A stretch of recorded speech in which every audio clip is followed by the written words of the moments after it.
अगरचे मुख्तलिफ़ इलाक़ों के मुसलमान हुक्मरान आपस में भी लड़ते रहते थे, मगर उन सब के हकीकी दुश्मन ईसाई बादशाह थे, जिनकी छोटी छोटी बादशाहतें शाम के इलाक़े में मौजूद थीं। यरूशलेम पर भी ईसाई बादशाहों की हुक्मरानी थी और वहाँ का ईसाई बादशाह मुसलमानों का सबसे बड़ा दुश्मन था, जो दूसरे ईसाई उमरा को साथ मिलाकर सलाहुद्दीन के ख़िलाफ़ लड़ाई में आम तौर पर मसरूफ़ रहता था। मार्च 1177 में शाह बाल्डविन ने बहुत से मशहूर ईसाई जर्नेलों को साथ लेकर रमल्ला के मुकाम पर सलाहुद्दीन के लश्कर पर अचानक बहुत सख्त हमला किया। सलाहुद्दीन खुद गिरफ्तार होते होते बचा और रातों रात मिस्र की तरफ निकल गया। फ़ौज के जो थोड़े से सिपाही बचे वो बड़ी मुश्किलों के बाद वापस पहुँचे। कुछ अरसे बाद अपनी फ़ौजों को असरनौ मुनज़्ज़म करने के बाद सलाहुद्दीन फ्रेंक्स, तमाम यूरोपीय सिपाहियों को फ्रेंक्स कहा जाता था, से बदला चुकाने के लिए फिर शाम की तरफ आया। उसने पहले हमस को फतह किया, फिर उसकी फ़ौज ने शाह बाल्डविन को अचानक एक घाटी में नरगे में ले लिया, मगर एक बहादुर नाइट हैम्फ्री ऑफ टोरोन ने अपनी जान कुर्बान करके नौजवान बादशाह को गिरफ़्तार होने से बचा लिया। चंद माह के बाद मरजुल उयून के मुकाम पर शाह बाल्डविन के साथ एक और शदीद लड़ाई हुई, जिसमें बाल्डविन को सख्त शिकस्त हुई और उसके बहुत से फ़ौजी अफसर और बड़े बड़े नाइट गिरफ़्तार हो गए। इसके बाद सलाहुद्दीन ने किला याकूब की तरफ पेशकदमी की और किले की दीवारों को गिराकर मुसलमानों ने उस पर कब्ज़ा कर लिया। 700 के करीब मुहाफ़िज़ गिरफ़्तार हुए और बहुत से फ्रेंक्स कत्ल किए गए। इस दौरान सलाहुद्दीन के बहरी बेड़े ने भी बड़ा काम किया और ईसाइयों की कुमक के लिए आने वाले सिपाहियों का काम तमाम किया। तकरीबन 1000 ईसाई सिपाही गिरफ़्तार हुए। बाल्डविन ने जब देखा कि उसकी फ़ौजों को पै दर पे शिकस्त हो रही है, तो उसने सुलह की बातचीत के लिए कासिद रवाना किए। सुल्तान ने सुलह की पेशकश कबूल कर ली। फ्रेंक्स इस सुलहनामा को अपने लिए शर्मनाक समझते थे, क्योंकि इसमें बराबरी की सतह पर शराइत की गई थी। काउंट ऑफ ट्रिपोलिस ने इस माहदे की खुल्लम खुल्ला मुखालफत की। मई 1180 में जब मुसलमानों ने उसके मुल्क पर हमला कर दिया और तरसोसा पर सलाहुद्दीन का बहरी बेड़ा पहुंचा, तो उसकी अक्ल ठिकाने आ गई। ये सुलहनामा 2 साल के अरसे के लिए था। इन वाक़यात से सुल्तान सलाहुद्दीन की धाक बैठ गई और दरिया फ़ुरात से लेकर दरिया नील तक वो सबसे बड़ा मुसलमान हुक्मरान शुमार होने लगा। इस इलाके के हुक्मरान उसको अपना हाकिम बनाते थे। सुल्तान ने अपने इस अजीम मनसब और बुलंद रुतबे को हमेशा नेक मकासद के लिए इस्तेमाल किया। जिन हुकूमतों पर उसका असर था, वहाँ उसने अमन अमान कायम कर दिया। 2 अक्टूबर 1180 को उसने दरियाए संजा के किनारे शमशाद के मकाम पर एक यादगार मोतमर की सदारत की। इस मोतमर में मूसिल, अलजीरा, इरबिल, कैफ़ा और मुरैन के हुक्मरानों और सुल्तान कौनिया और शाह आर्मीनिया ने शिरकत की और उन्होंने एक माहदे पर दस्तखत किए, जिसकी रूह से उन्होंने 2 साल तक आपस में अमन अमान कायम रखने की कसम खाई। इस मुद्दत में उनके हुदूद में अमन अमान का दौरा रहा और तमाम इलाके में सुलह कार फरमा रही। ईसाइयों और सुल्तान सलाहुद्दीन के दरमियान आर्जी सुलह थी, मगर ईसाई शरारतों से बाज नहीं आते थे। ईसाइयों में किला किरक का हुक्मरान रिजनाल ख़ास तौर पर बहुत मुफसिद था। जिन दिनों सलाहुद्दीन मिस्र में था और उसका बहादुर नायब फ़र्रुख शाह वफ़ात पा गया, इन ईसाइयों के हौसले बहुत बुलंद हो गए थे। चुनांचे रिजनाल का हौसला इस कदर बढ़ गया था कि उसने मक्का मुकर्रमा और मदीना मुनव्वरा को तख्त व ताराज करने का प्रोग्राम बनाया। इस मकसद के लिए उसने अपने जहाज़ों के 2 हिस्से कायम किए। एक हिस्से को खलीज उक़बा की तरफ भेजा, दूसरे हिस्से के 2 जहाज़ों को बहरे कल्जुम के अफ्रीकी साहिल पर भेजकर बंदरगाह ईला की नाकाबंदी करा दी। ये इतला पाते ही मिस्री बेड़ा फ़ौरन हरकत में आ गया और अमीरुल बहर लूलू ईला की नाकाबंदी तोड़कर अपना बेड़ा लिए अलहुरा की बंदरगाह के करीब आ पहुँचा। यहाँ से ईसाइयों का मदीना मुनव्वरा पर हमला करने का इरादा था। मिस्री बेड़े को देखकर ईसाइयों की फ़ौज साहिल की तरफ भागी और पहाड़ों में घुसकर पनाह ली। लूलू ने अपने मल्लाहों को बुद्धुओं के घोड़ों पर सवार करके उनका पीछा किया और बोख की घाटी में उन्हें घेर कर उनका सफाया कर दिया। रिजनाल बच निकला, लेकिन उसके सिपाही मारे गए। जो बच गए उन्हें मल्लाह गिरफ्तार करके ले गए। शाम में वापस आकर सलाहुद्दीन का अव्वलीन मकसद फ्रेंक्स को उनकी बेबाकियों और शरारतों की सज़ा देना था।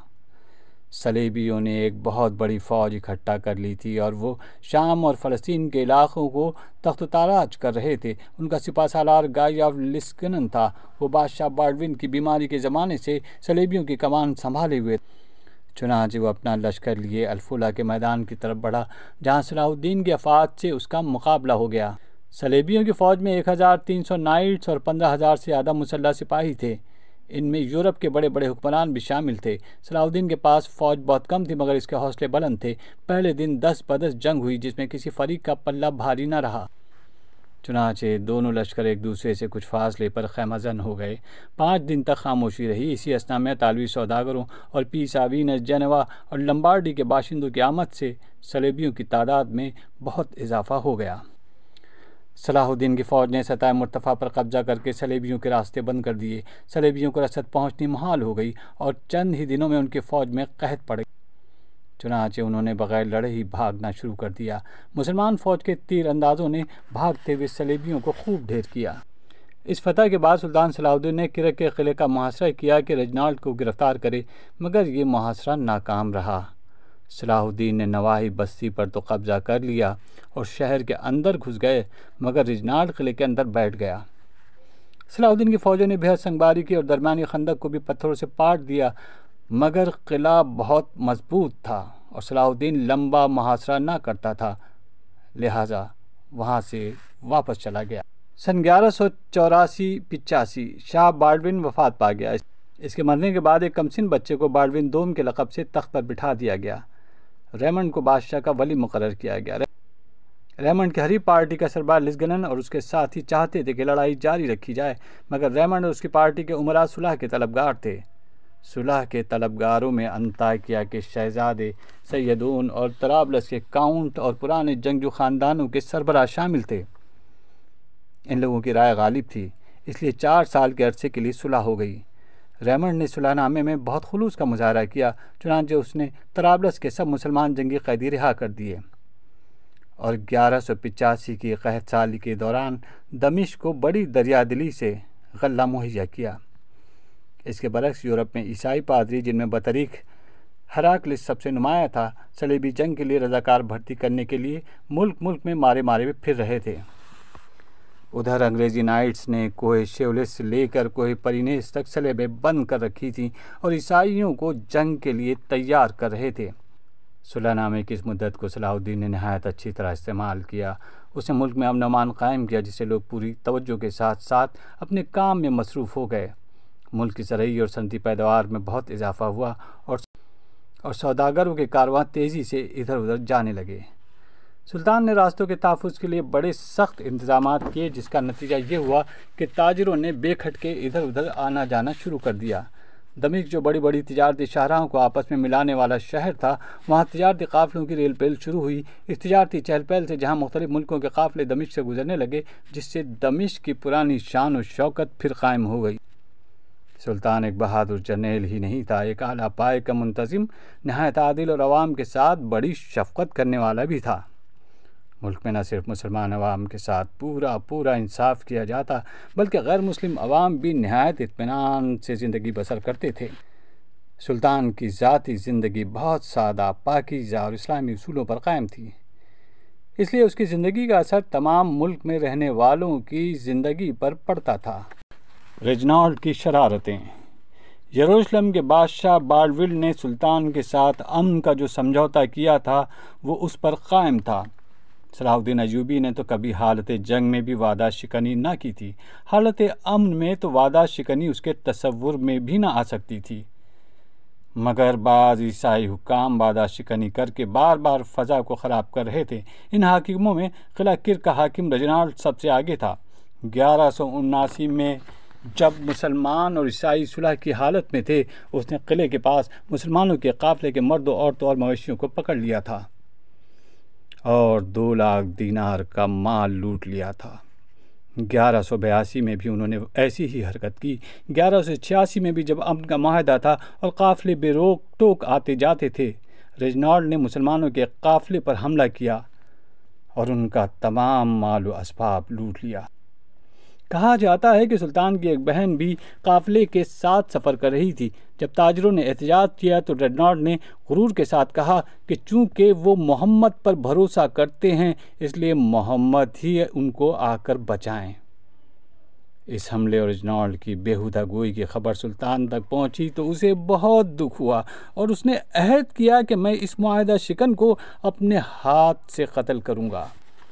मार्च 1187 में सुल्तान ने जिहाद का ऐलान किया। उसके कासिद अलजजीरा के शहजादों, अवाम और जागीरदारों के पास गए, दयार बकर, शाम और मिस्र के इलाक़ों में फैल गए और उन्होंने हर जगह सुल्तान का ऐलान जिहाद पहुंचा दिया। मुसलमान मुजाहिदीन जौक दर जौक जिहाद में हिस्सा लेने के लिए आने लगे। सुल्तान उन्हें मुनज़्ज़म करता और मुख्तलिफ सरहदों पर भेजता रहा। इधर ईसाइयों ने भी अपनी सफ़ों में इत्तेहाद पैदा करना शुरू किया। रेमंड, जो इससे पहले सुल्तान सलाहुद्दीन का हलीफ था, फिर गाय लिस्गनन का दोस्त बन गया। ईसाई पादरियों ने मुख्तलिफ सरदारों को मिलाने के लिए बड़ी तंदही से काम लिया। सफूरिया के मुकाम पर ईसाइयों को आम जंगबंदी का हुक्म दिया गया। मास्टर ऑफ द टेम्पल ने इंग्लिस्तान के बादशाह हेनरी की भेजी हुई रकम गाय के सुपुर्द कर दी। ये रकम ईसाई सिपाहियों में तकसीम की गई। जिन सिपाहियों को ये रकम दी गई उनकी ढालों पर इंग्लिस्तान का शाही इम्तियाजी निशान बना दिया गया। ईसाई लश्कर में 1200 नाइट्स, 18,000 प्यादे और बहुत बड़ी तादाद में सवार शामिल थे। सुल्तान की फ़ौज में 12,000 सवार थे और जिहाद फी सबीलिल्लाह में शामिल होने के लिए बहुत से मुसलमान मुजाहिद भी उसके साथ शामिल हो गए थे। उसने 26 जून 1187 ईस्वी को नमाज जुमा में दुआओं के बाद कूच किया। हतीन का मार्का। इस्लामी लश्कर को अपने जासूसों के ज़रिए ईसाइयों के बारे में ख़बरें मिल रही थीं। उनकी फ़ौजें सफूरिया के मकाम पर जमा थीं। इस्लामी कैम्प में भी मजलिस शूरा मुनक़िद हुई, जिसमें फ़ैसला किया गया कि आगे बढ़कर दुश्मन से जंग लड़ी जाए। सफूरिया के मकाम पर एक बहुत बड़ा चश्मा था जो ईसाई फ़ौजों की ज़रूरत के लिए काफ़ी था। सलाहुद्दीन ने इससे 10 मील मशरिक़ की तरफ हतीन के मकाम पर अपना कैम्प कायम किया। हतीन की चारों तरफ जैतून और फलों के बाग थे। सलाहुद्दीन का कैम्प बुलंद जगह पर था, जहाँ से नीचे मैदान पर दूर दूर तक नज़र रखी जा सकती थी। उसकी पुष्ट पर 700 फीट नीचे ग्लेली की झील थी। अगर ईसाई मुसलमानों को दूसरी तरफ धकेल सकते तो उनका लश्कर झील की नज़र हो जाता। 3 जुलाई 1187 को जुमे के दिन ईसाई फ़ौज ने सफूरिया से अपना कैंप उठा लिया और तबरिया की तरफ चल पड़े। फ़ौज के रवाना होते ही मुसलमानों के हरावल दस्ते ने उन पर हमले शुरू कर दिए। बेसाया और चटल पथरीली सड़क पर, जहां पानी का एक कतरा भी मुयस्सर न था, ईसाई फ़ौज को बहुत मुश्किलात पेश आईं। गाय लिस्गनन ने रास्ते में फ़ौज को ठहरने और रात वहीं गुजारने का हुक्म दिया। काउंट रेमंड ने पानी तक पहुंचने की अहमियत पर जोर दिया, मगर पानी के चश्मों तक पहुंचना उनके बस की बात न थी। दूसरे दिन जब सूरज निकला तो ईसाई फ़ौज प्यासी थी। सूरज की तमाज़त ने प्यास को और भड़का दिया। सलाहुद्दीन ने ईसाइयों पर हमले के लिए तीरंदाज दस्ते पहले से मुकर्रर कर दिए थे। मशहूर अंग्रेज़ मौरख लेनपोल के मुताबिक हर सिपाही का तरकश तीरों से भरा हुआ था। 70 ऊँट तीरों से लदे थे और 400 तीरों के फाजिल गट्ठे भी मौजूद थे। सूरज के बुलंद होते ही मुसलमान दस्तों ने फ़ौरन हमले शुरू कर दिए। मुसलमान दस्तों ने ज़बरदस्त हमले किए। बादशाह ने रेमंड को आगे बढ़कर हमला करने का हुक्म दिया। मुसलमान फ़ौज के सालार तक़ीउद्दीन ने अपनी सफ़ों को 2 तरफ समेट कर रास्ता दे दिया, मगर जब रेमंड की फ़ौज आगे निकली तो उसे दोनों तरफ से घेर लिया गया। उसने घेरा तोड़ने की बहुत कोशिश की, लेकिन बेसूद। आखिरी मोर्चा करने हतीन पर जमा बेशुमार ईसाई सिपाही और नाइट लुक़्मे अजल बने। ईसाई बहादुर बादशाह की हिफाजत के लिए उसके खैमे के गिर्द जमा हो गए, लेकिन शाही खैमा भी उलट दिया गया।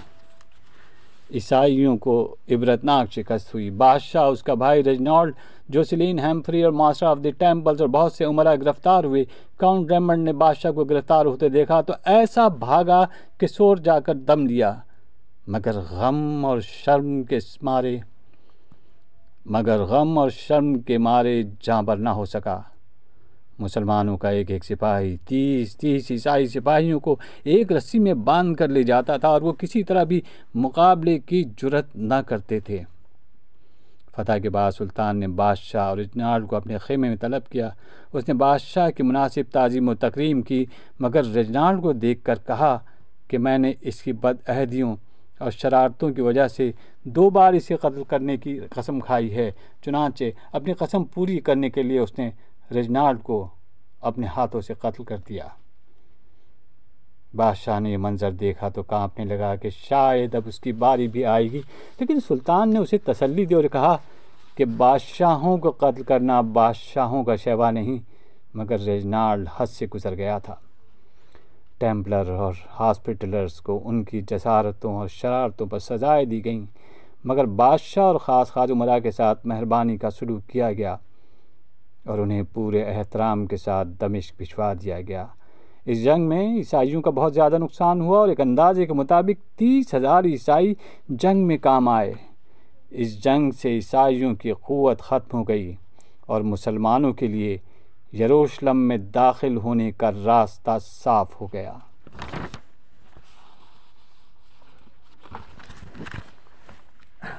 सीधा